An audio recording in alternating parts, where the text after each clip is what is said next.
David Patterson.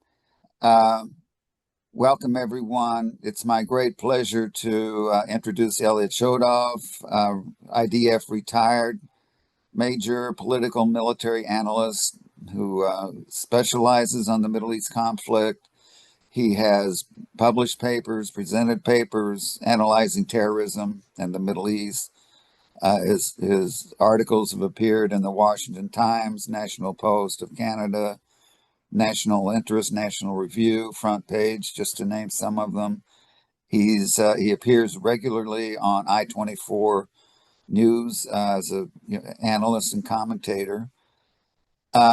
He served in Gush Katif during the Gaza disengagement in the summer of 2005.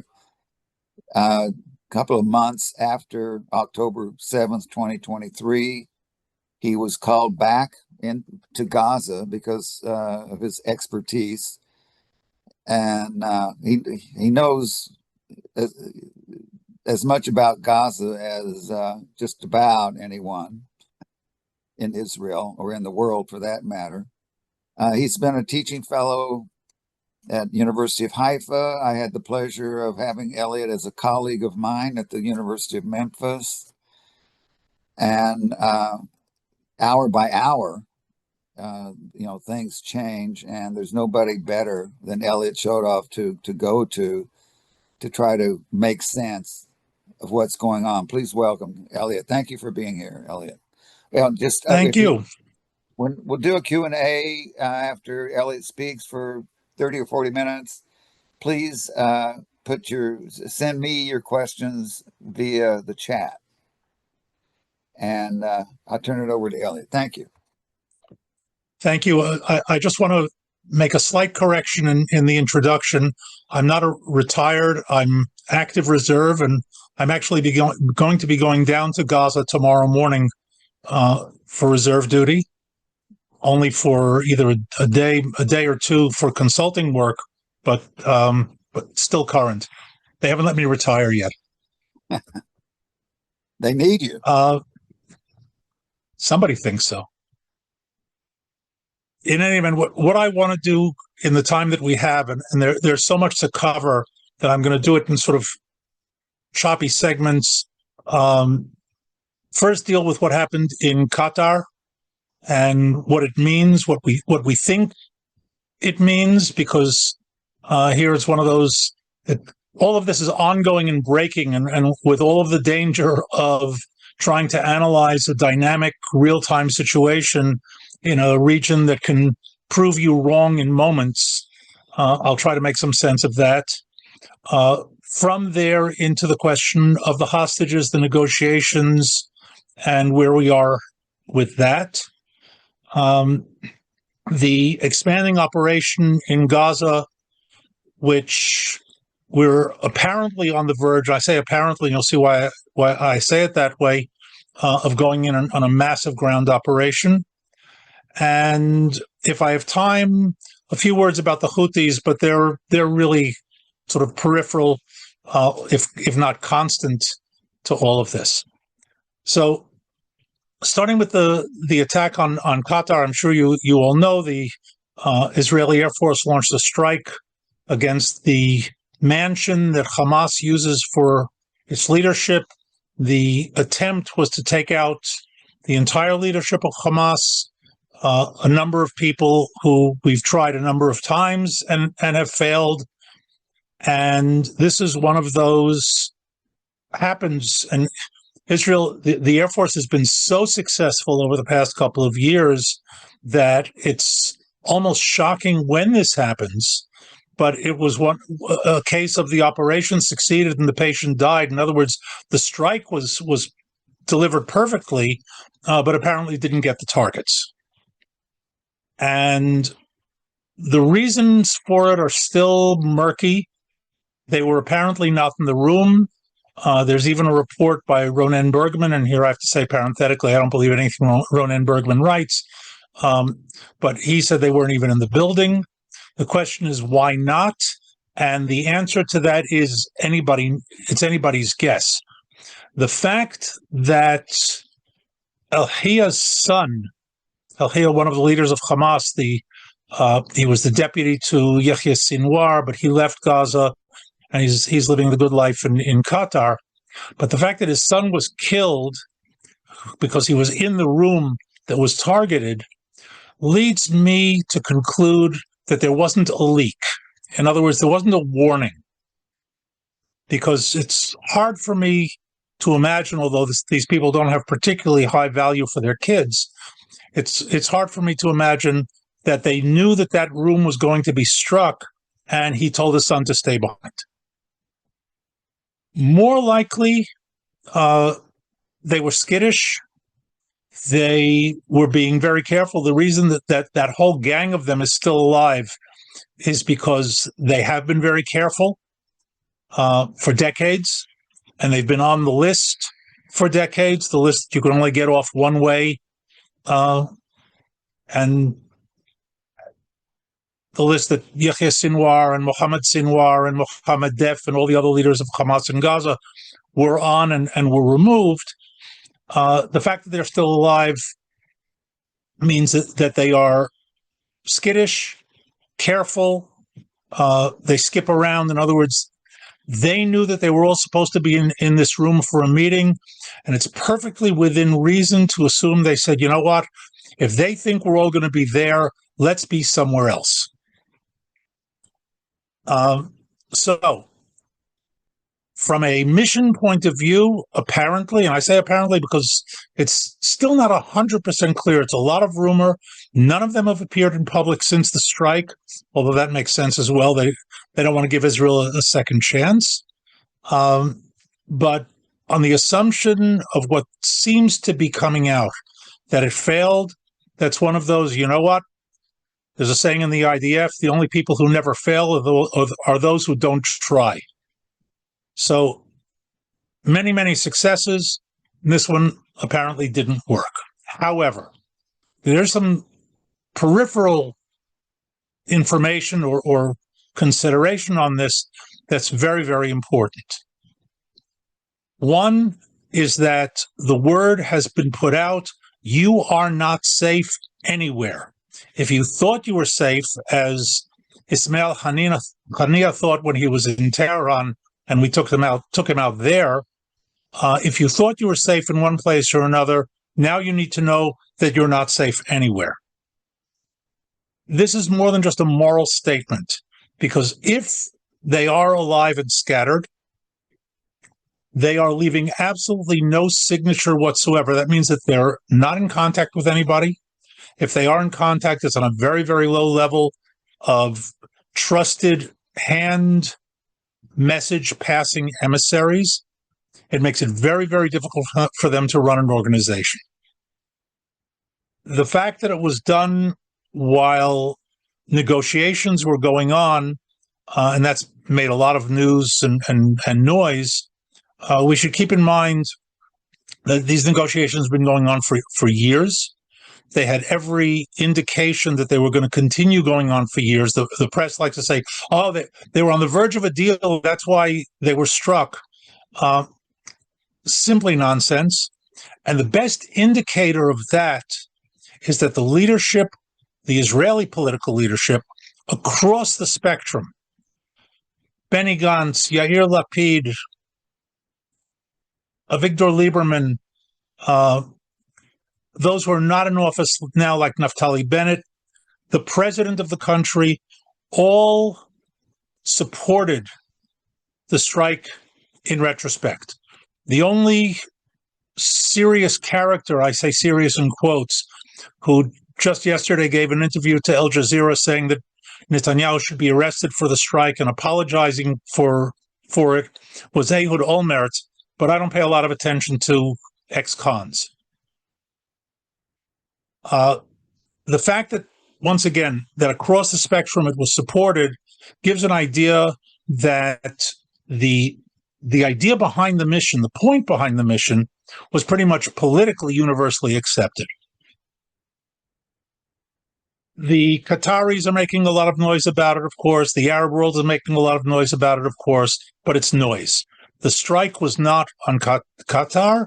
The strike was on terrorists that were being harbored by Qatar And this is making the rounds on social media, and I think it's worth repeating. When America took out bin Laden in Pakistan, nobody accused America of violating Pakistan's sovereignty. The question was, why was Pakistan harboring bin Laden? So the bottom line here is the targets were terrorists. They were Hamas leadership. And if the Qataris don't want them struck on their territory, they should get rid of them. From that, I want to shift to the hostages. And here, a very, very complicated situation. It's been my contention all along that Israel has a moral obligation, to do everything it can within reason, and I'll explain what I mean within reason in a moment, to get the hostages out. There is not going to be an Entebbe-style rescue operation. One of the things that is true in all conflicts, and particularly in conflicts with terrorists and irregular forces, the learning curve is very high. The likelihood of them making the same mistake twice is relatively low.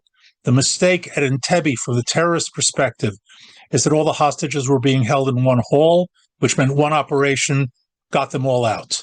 Here they've learned, they've got them scattered. If there are 20 alive, and I'll go with that number because I don't have any other number to go with, they're in 10, 15, 20 different locations. And the ability to go after all of them and rescue them all at the same time is nil. So military rescue, stumbling on one possibly and getting them out is certainly a possibility, but a rescue operation of the Entebbe type scale coordination is out of the question. And that leaves negotiating. Now, Hamas took hostages and was holding them ostensibly to get in return Palestinian terrorists in Israeli prisons. Those serving life terms, those serving extended terms, some of them multiple life terms, one of them 30 life terms. These are not nice people who got picked up jaywalking. But that's ostensibly. The real reason Hamas is holding hostages at this point is for insurance. Now, they can trade a few. They know they can trade down to 10 or 8, but they're not going to trade down much lower than that. Because when we think of hostages, we in the West, we think of the classic criminal hostage situation. By the way, this is how the U.S. government has been treating it as well. The classic criminal hostage kidnapping is a quid pro quo. I kidnap somebody in order to get something to trade them for, whether it's money or whatever. But there's another type of hostage, and that's a hostage type that we don't like to talk about. We're not very familiar with in the West, but it's very common in Nazi, fascist, totalitarian type systems, and Hamas falls into all those categories, of taking hostages for insurance. The Nazis were notorious for this. They would go into an area that they occupied, round up 1,000, 2,000, 3,000 people at random, throw them in prison, and say, if there's a partisan attack and one of our soldiers is killed, for every soldier the partisans kill, we're going to kill 50 or 100 or 200 hostages. Those hostages were not up for negotiation. They were being held as ransom against action. That's a very, very, very different type of hostage holding and taking. It's my belief, and I'm not the only one, that Hamas will never give up all of the hostages. As a matter of fact, even in this most recent round, before it was halted and stalled by the Israeli strike in Qatar, Hamas said, well, we're willing to discuss giving back all the hostages, but we don't know where all of them are. There are 5 or so that we're not quite sure. Now, really, you don't know where the hostages are? And we don't know where all the bodies are. We're willing to give everybody back, but we just can't. Now, that is meant to put the West, and Israel in particular, on the horns of a dilemma. They say they're willing to give you 15 out of 20. What do? Do you make the deal as if you're getting all of them back? Do you negotiate around it? And that was the status of where we were with the strike on Doha. The press, as usual, and those who know me know, don't get me started on the Western media, said that that Hamas was close to agreeing to a deal. That's simply false. First of all, Hamas was close to agreeing to a framework within which to negotiate a deal. That's very, very different. Second, even if the framework were agreed upon, I will tell you from personal experience in negotiating, I've taught negotiating, there's no such thing as close to a deal. Negotiating to an agreement is binary. You either have an agreement or you don't have an agreement. And a very well-known negotiating tactic is to give in on all sorts of points along the way so the other side feels that you're close to a deal, and that's when you squeeze them on those last points that are the most important ones. By the way, that's exactly what Yasser Arafat did at Camp David in 2000, and Dennis Ross wrote about that in his book, but it wasn't unique to that. So we're still very, very far away from that. And they were talking about, well, we'll give them back 5 here and 10 there and another 3 here and another 5 there, and we'll continue negotiating. Should it have been agreed to? The answer is I don't know, and I'll tell you one of Elliot's iron laws about all of this, and that is take all public statements with a grain of salt from all sides. And as far as I'm concerned, we might be able to swing some sort of an agreement to get some out. The question is at what price? And those who say, well, we have to bring them back at any price, don't understand how the world works. And let me just give you a radical, outrageous example of why not any price. What if Hamas says, we'll give you back all the hostages if you line up 200 Israeli soldiers and shoot them? That's a price. Do we pay it? Of course not. Now, if there's a price you're not willing to pay, then the term at any price has no meaning. And it all becomes negotiable. So this situation is still very much in the air.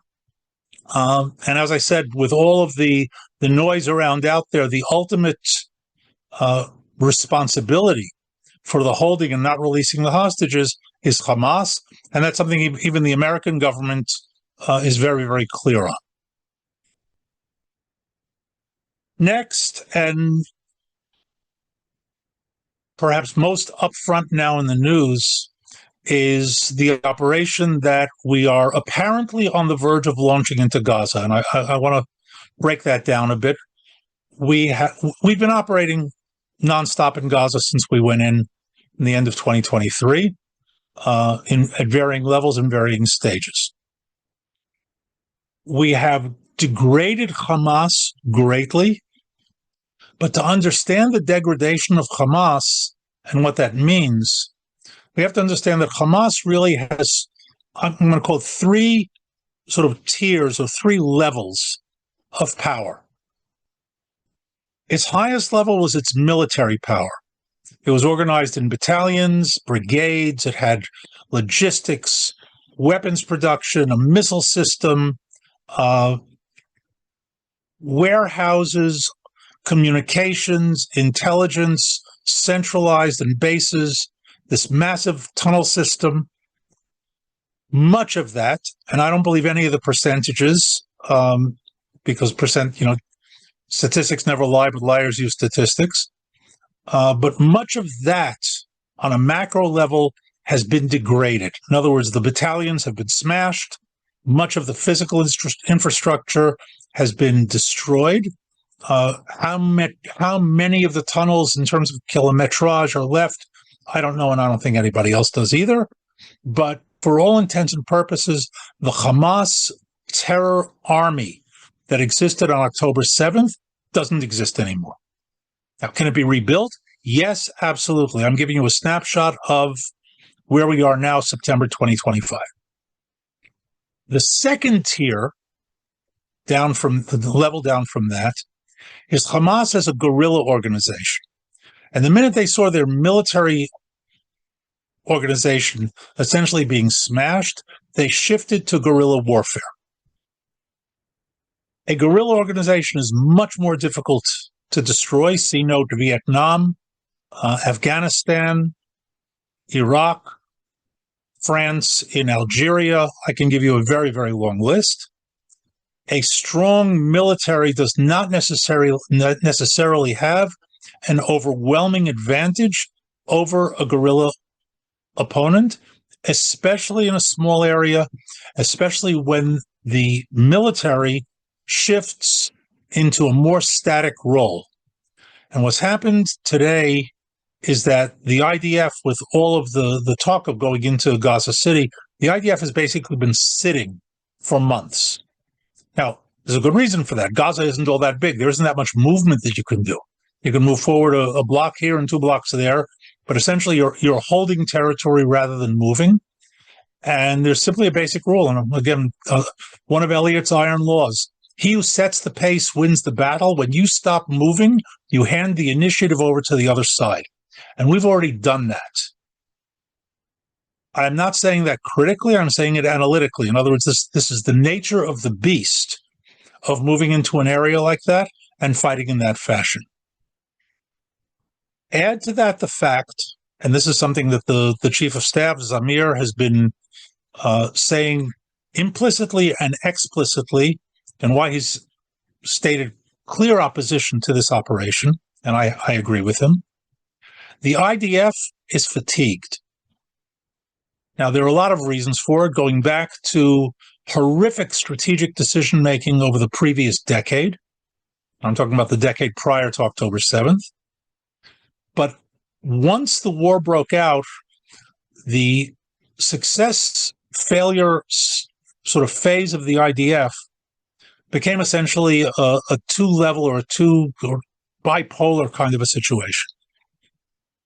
The troops on the ground, regular and reserve, performed brilliantly. The learning curve was extremely high, organizationally, tactically, operationally, very, very high grades. And David knows I'm not an easy grader. Very, very high grades on the field level up through companies and battalions. On the higher levels of command, this war was horrifically mismanaged. And the best way to understand it, I think, is to think of the IDF going in on October 7th. And I'm not talking about the errors of the 7th itself. I'm talking about the aftermath. Thinking of the IDF as an Olympic world-class gold medal sprinter that has now entered into a marathon. And the sprinter is not prepared for the marathon. The sprinter sprints brilliantly, but his stamina just doesn't handle the length. And in this, the IDF High Command didn't rise to the occasion. The fact that there were reservists who've done 200 and 300 days of service, the fact that there are regular soldiers who've done 300 and 400 days in combat is simply poor personnel management.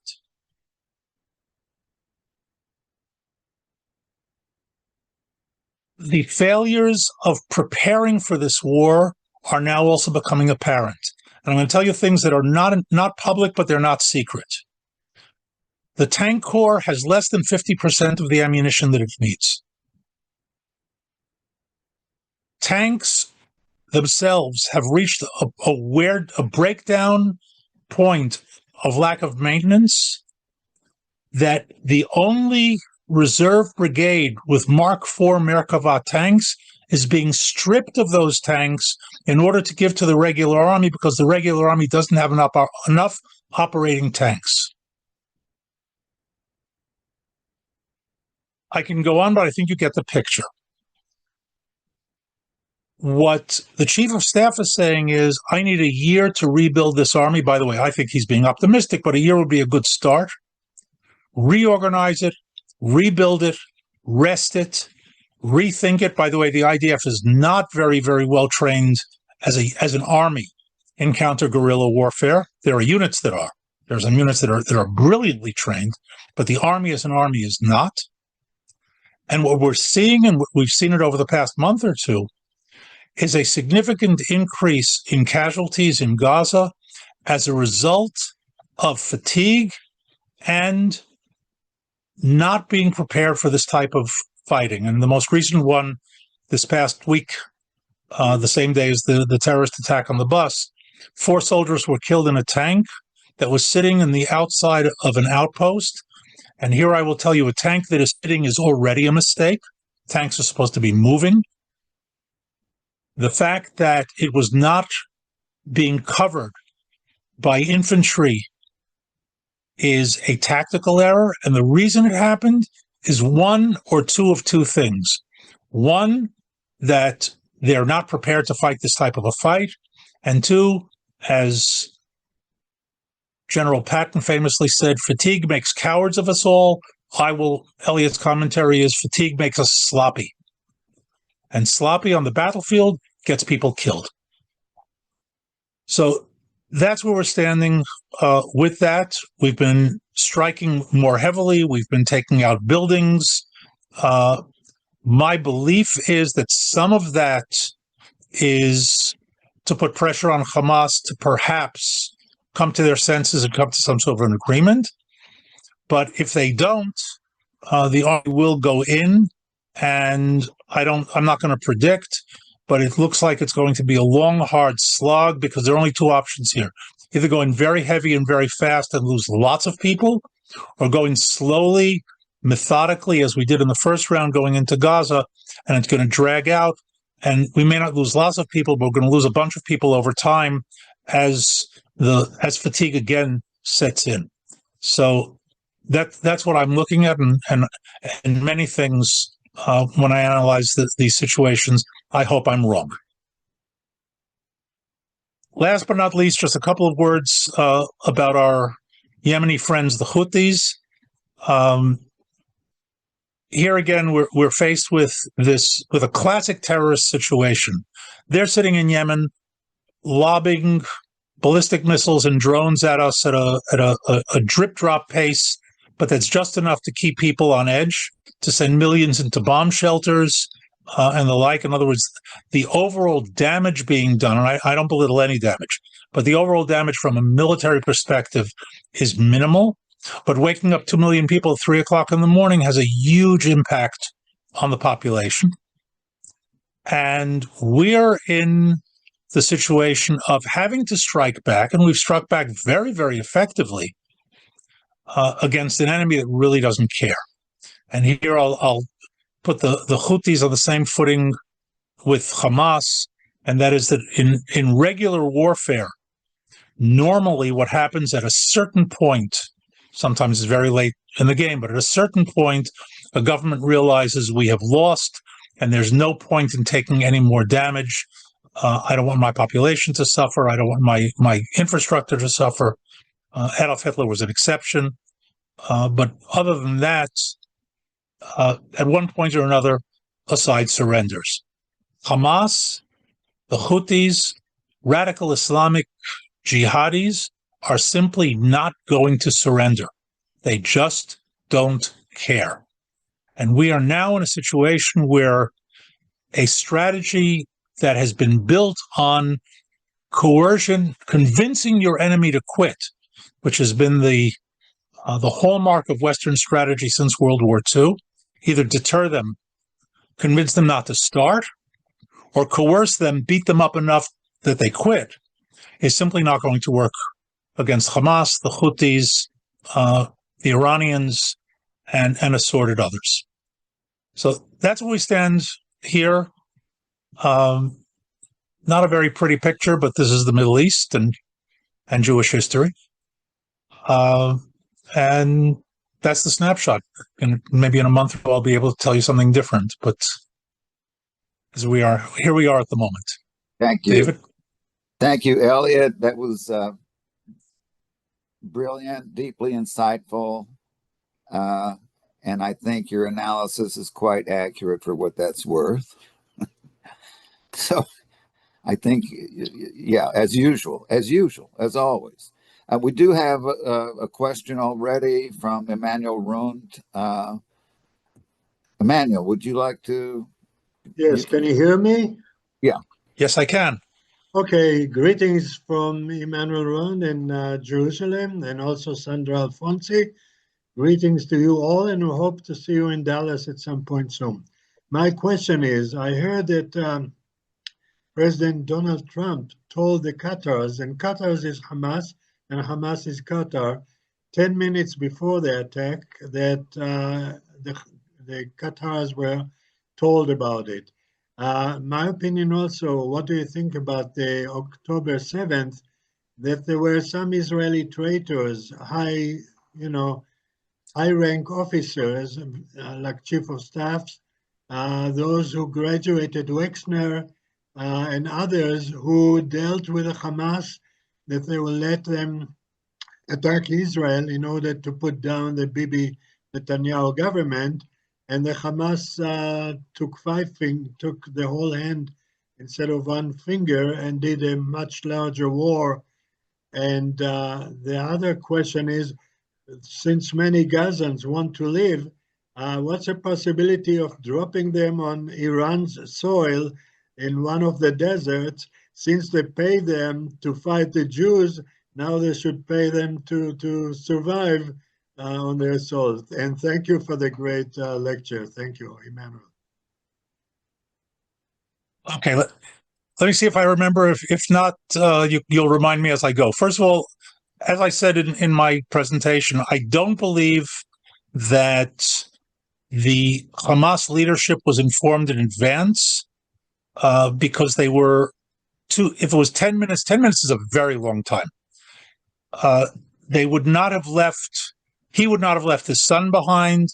The Qataris wouldn't have left a security guard behind. In other words, it doesn't add up for me that they were told not to be there at that point, and they got out but left people behind. So I'm going to stay at this point.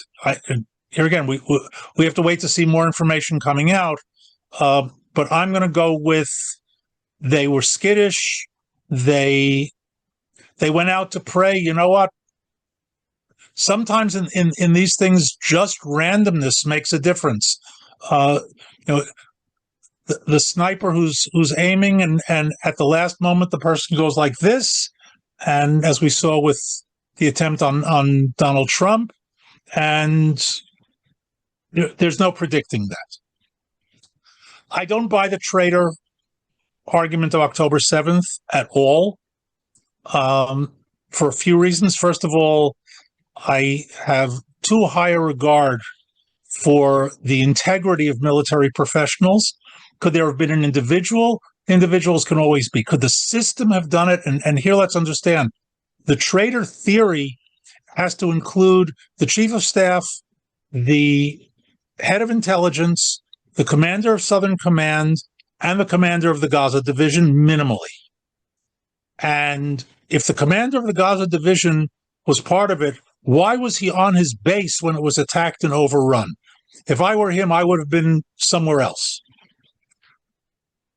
The failures of the 7th, and I've talked about this, I think, in prior talks, were much more operational than decision-making. In other words, the fact that on the outposts along the border, the machine guns were in the armories and not in the firing positions was not a failure of October 7th. It was a systemic failure. The fact that tanks were sitting in forward positions and were not being moved because it was too expensive to run their engines, so the tank crews were being ferried out to them in jeeps back and forth, was not an October 7th decision. The decision to close 2 of the 4 Apache helicopter squadrons in 2018 was not an October 7th decision. I can go on, but I think you get my point. The failure of the 7th was not in the immediacy of decision-making. The failure of the 7th was the fact that an Israeli division, the Gaza division, made up of 2 brigades, nominally, couldn't stop these terrorists because of deep systemic failure. When the rockets began being fired at 6:30 in the morning, soldiers in frontline positions ran to safe rooms. Now, I've only been an officer since 1985. I don't know anything. But when your position is fired upon, you rush to your firing positions. In the Navy, that's called battle stations. Now, I happen to know what's supposed to happen in these outposts because I actually wrote the manual for them in 2002. And these manuals weren't followed, not on October 7th. They hadn't been followed for years. So once again, I don't call it treason. I call it something else. I call it professional incompetence. I call it lots of things. But the idea that it was that the Army was allowed to degrade to that level simply in order to get BB is absolutely beyond my imagination. And I also know from having had contact with mid-level officers whose military ethic, I'm not talking about their human ethic, was at such a low level that I was appalled. Okay, and again, this was a simple degradation of the IDF, and I know David and Jerry at least have heard me screaming about this now for a decade at least. Yeah. Well, so we do our share of screaming too, but mostly we listen to your screaming. So let's just say that I was shocked on the 7th, but I wasn't surprised. If you understand the distinction. Thank you. Your third question. There was a third question. Is there a third question? About the Gazans to Iran. They're not going anywhere. You know, I was talking about the 3 levels of Hamas, and I didn't get to the lowest, to the 3rd level. The 3rd level is thuggery. Hamas is a thug organization that is aimed at the population of Gaza. And that is virtually impossible to dismantle. I don't know if you've seen any of the clips, but I'll be happy to, if you want to stay up at night and really lose sleep, see what they're doing to their own people. You can't stop that, because for that, all you need is a half a dozen thugs with AK-47 assault rifles shooting people's kneecaps out. They are not going to let people leave. And a few may get out here and a few may get out there, but an organized removal of the population from Gaza is not going to work for that reason, if for no other reason. Yes. Thank you. Thank you, Mara, you have a question about media propaganda? Mara, go ahead. You're muted. Unmute. I just unclicked it, didn't click. Anyway, so the Wall Street Journal this past weekend in their review section has an overwhelmingly anti-Israel article citing specific sources. It could have been written by Al Jazeera. So this overwhelming media propaganda against Israel, how significant is it in this whole scheme of things? So the answer is it's very significant. It's significant over the long term. It's creating the background to a degradation of support for Israel. And we're seeing that among, well, the Democratic Party in America has already turned, but even the Republican Party is starting to fray on the edges. And that's leaving out the hardcore anti-Semites, Tucker Carlson and friends. But the repeated lie, and here, Goebbels, tell a big enough lie, repeat it often enough, and it becomes the truth. We're seeing it over and over again. The new one that's out there is that the previous chief of staff, Halevi, said that we killed 200,000 Gazans, not 60. In other words, the Hamas number is low. 200,000 is the right number. Now, if you look at what he actually said, is that his estimate is 200,000 casualties. Casualties is killed and wounded. Typically, wounded is 3 to 4 times the number killed. In other words, his overall number is actually in line with, again, orders of magnitude of what's already been out there. But you take casualty and you turn it into killed, and you take 60,000, you make it 200,000. And I had an exchange with somebody on social media, they said, well, it's not really 200,000, it's 600,000. I said, that's right. Pretty soon it's going to be 6 million just for the symbolic significance. And we will miraculously have killed every Gazan 3 times in order to get there. So, Elliot, we're losing that war. It is a left-brain argument that Israel keeps doing. People are persuaded by emotions, and Israel doesn't do it smartly. This is a war about our survival. We are defending our right to. We're denying it right then and there. Let's talk about these are murderers, these are rapists. We're fighting that. Now, but we don't do that. We go into numbers like that. I do it. Well, I hate to say it. Israel's leadership is not doing it, and they're Israel's leadership isn't doing it, and it hasn't been doing it ever, for 2 reasons.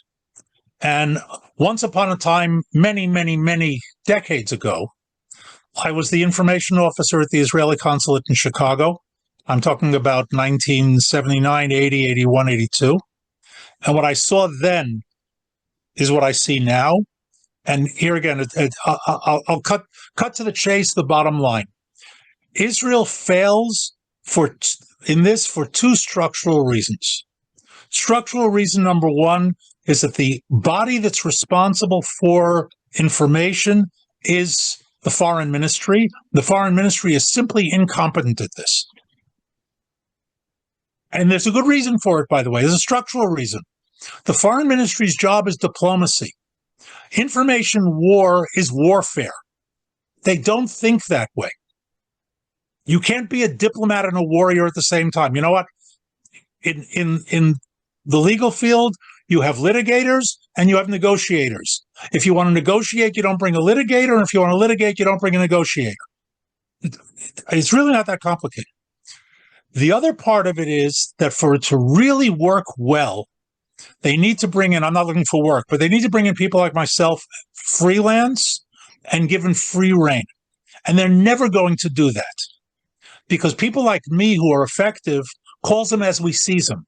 And that includes criticizing the government. It includes criticizing the military. It includes criticizing the system. Have you ever seen a political system that ever hired people and allowed them to criticize it? I haven't. During a war,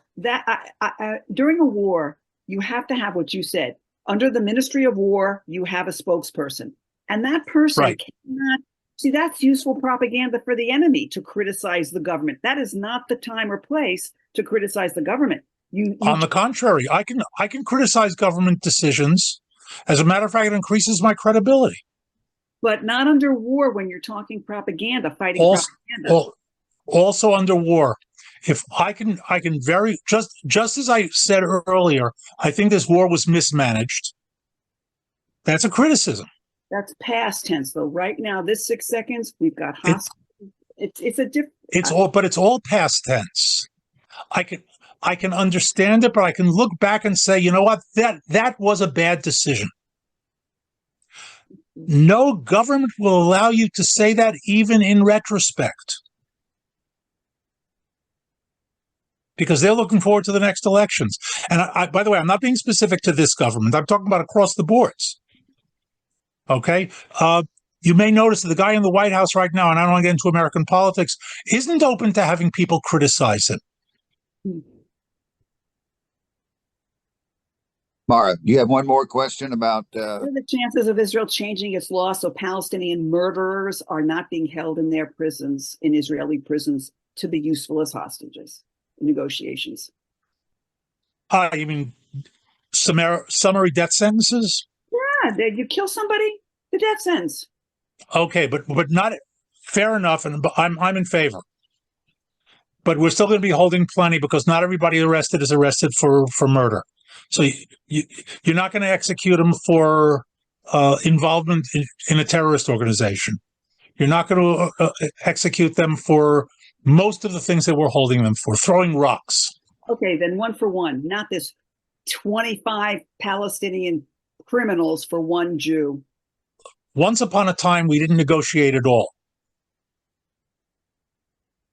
And then we started negotiating, and we got into that slippery slope. And we're stuck with it. there's no going back. We negotiated for years live terrorists for dead bodies. You know what? We knew, and I will tell you this with certainty because I was there.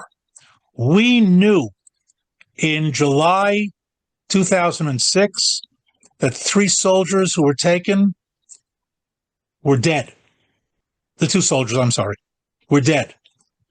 Regev and Goldwasser. How did we know? Because the forensics in the vehicle showed it. Nobody talked about it. But we negotiated as if they were alive. To this day, there are 48 hostages. No, there aren't. Under the best of circumstances, there are 20. But no, dead is like alive, and alive is like dead. This is nonsense. I mean, with all due respect. There were periods in Gaza and Lebanon where reservists wrote legally notarized letters that if I am killed in action and my body is not recovered, you are not to negotiate for it. But now tell that to somebody's mother. Gary, you have a question? Yes, I do. Elliot, to what degree do you believe that the Doha attack really affected American-Israeli relations? Do you think, I mean, the Rubio visit and so forth, do you think they've really been damaged? No, I don't think they've been damaged at all. First of all, what I said earlier about public statements, I will square that statement when it comes to Donald Trump.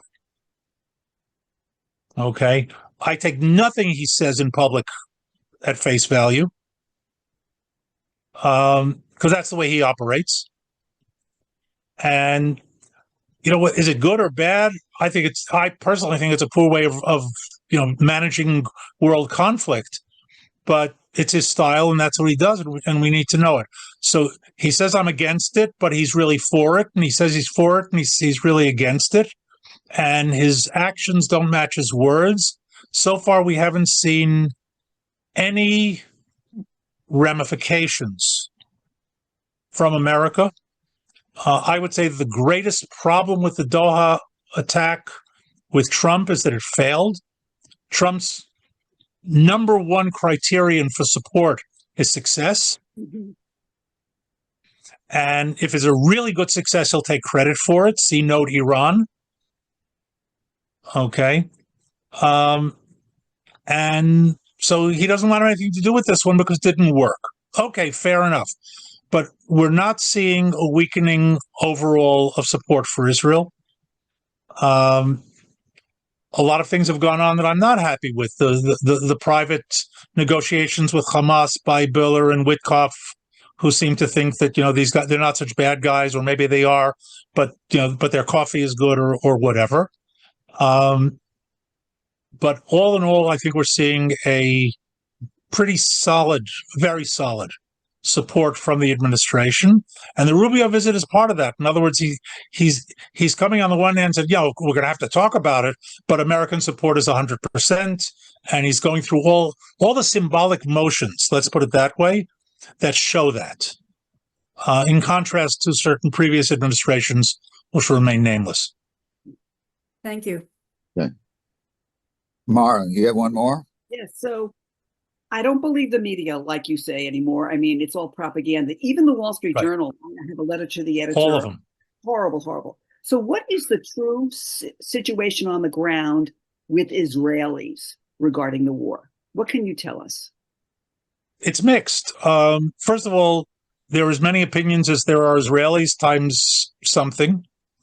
So let me try to break it down.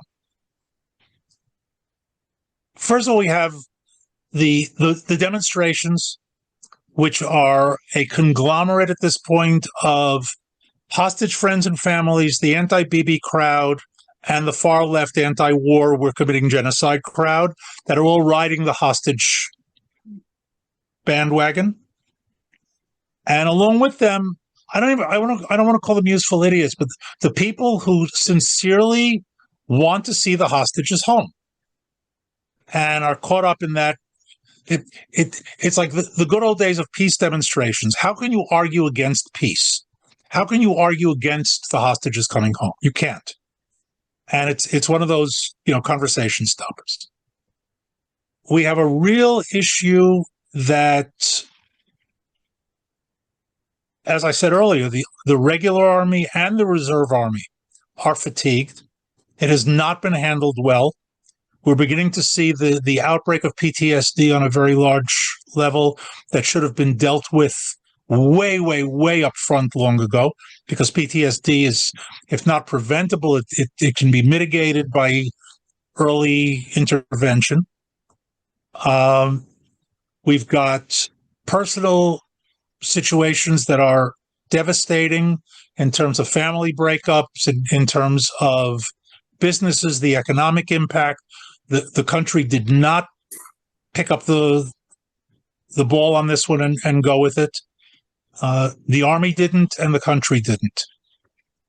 So if you ask the average person, do you want the war over now? The average person is going to say yes. The deeper question is under what circumstances? And that's not so simple. I think that if we can gain a significant advantage, not a victory, because classic victory I don't think we're going to see in this round, it will be accepted. I think had the Doha strikes succeeded, for example, that would have been a very good sort of pivot point to say, okay, let's declare victory and go home. A lot depends on what happens now over the next month or two. If we begin to see high casualties, and in a guerrilla war, you don't see obvious success. It's not classic war where our forces have taken this town and that city, and they're moving to this line, and you can see an advance. Here, it's a grind down war of attrition. We could have a population that turns around in a month or two and says, enough is enough. Let's get out of there. There's no point to this. So it's a very fragile, very, very dynamic situation at the moment. I'll finish by saying that the reserve call-up for this coming operation, which was predicted to be a disaster, was not. In other words, when push comes to shove, people show up for service. And with all of the difficulties and all of the realities, you get called, you go. Now, there are a lot of reasons for that, including friends and colleagues and patriotism and knowing who you're dealing with, all of the above. But that fear, which was very much run by the Israeli media, they're just, they're not going to show up, simply turned out to be false. Elliot, can you wrap up maybe with responding to Mara's one more question? What can we do? Yeah, the best way to support the IDF. What can we do? Yeah. The best way to support the IDF is through today the small NGOs that are working directly with units. They're the ones who, at the moment, are the most effective. They're the least glitzy. They're being run primarily by volunteer family and friends, doing whatever. And each unit has its own thing. And I mean, since we're not talking about some macro campaign, that's where your involvement can get the most bang for the buck. Would you give some names to David and Jerry so we can follow up and make donations? I'll have to do some research because I'm a little bit. These things also go through cycles, but I'll see what I can come up with. And tomorrow, actually, when I'm in the reserves, I'll see what I can dredge up. Well, yeah, they'll know. Just send me a note sometime when you have Sure. a moment, and Absolutely. I'll spread that word. And I'll send it in my newsletter to Jewish Republican women. Excellent. Did you say anything conclusively about the remaining hostages, of what to do about these? You said 20, and the maybe now who are alive. What is your own view on that? Right. My view is it would be great to get a deal, but I don't believe they're ever going to release all of them. Yeah. Yes. And do you think they may deliberately kill some of the remaining ones who are alive in the interim? They could. They could do it spectacularly. I mean, again, we're, as Maura said, and I repeat this because this is my introduction to Hamas. You're dealing with a bunch of murdering, rapist, mutilating, body snatching kidnappers. What will they not do? Hi, I just want to ask, I just saw a WhatsApp text that 300,000 Gazans are moving from Gaza City out of the way of the out of the way. So, Right. But they're being threatened, by Hamas. They want to kill them all, right? Right. And how do we keep that from happening? Plus, have some of the Hamas can't. people in their midst, sneaking out with them. Right. There's no way to prevent it. Right now, they're fleeing because our tanks scare them more than the Hamas thugs do. But that's a very, very fluid, dynamic sort of balance of threat. Now, Hamas isn't going to shoot 300,000 people. But if they thought that by shooting 10 of them, they would get the other 300,000 to stay, they would merrily do that. As I said, when you see a couple of tank brigades coming at you, the threat of a couple of thugs with AK-47s kind of reduces its impact. But that's the momentary situation. We're also seeing that some of the families of the Hamas big shots are being evacuated out. I don't see why there's no publicity for that, showing there that is not in the West. Here I have to. I'll answer that also with sort of a throwback to Mara's question, which I didn't talk about because it's maybe a whole subject in and of itself for a talk. And this is not news. This goes back many, many decades. How do you get across information when the mainstream media is a collaborator? Okay, here we're beyond simple incompetence. We're beyond simple spin. We're talking about full-scale collaboration. And okay, so you have social media, but with all due respect to social media, mainstream media does set a tone. It does get information across, and if not information, emotions. Note the pictures of the starving Gazan kids who were either not in Gaza or had leukemia or MS or whatever. Okay, but that's the icon. And they knew very well, but you know what? That goes back 25 years to the photo in the New York Times that triggered the organization Honest Reporting of the yeshiva student on his knees bleeding with an Israeli cop with his baton out, and the caption read, "Israeli policeman beats Palestinian youth on the Temple Mount." And the only thing that was true about the caption was that it was an Israeli policeman. The Palestinian youth was a Chicago yeshiva student studying in Jerusalem. And it wasn't the Temple Mount, and they knew that because they cropped out the gas station that was on the right side of the picture. Okay? So, in other words, this wasn't bad reporting, it was lying. Mm-hmm. And it's gotten worse over the years. It's become more universal over the years. And once the lie gets in, it stays. And it gets built upon. Now, add to that our social media friends and the Russians and the Iranians and everybody else who's running their trolls and their bots. And we have a problem. We simply do. And I'm a low-tech guy. I still navigate with the sun, the moon, and the stars. So I don't have a technical answer for this. But part of it is constantly hammering back and calling a lie, knowing full well that you're not going to succeed ultimately because the image of the starving kid is going to remain imprinted no matter how many times they retract it.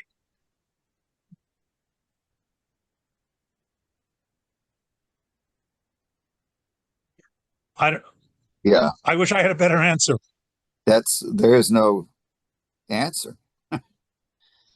But that doesn't mean we shouldn't continue to work on it and respond Oh, to it. for sure. There's response, not an answer, but certainly response we can offer. Thank you, Elliot. Thank you so much. It's Always a pleasure. Rabbi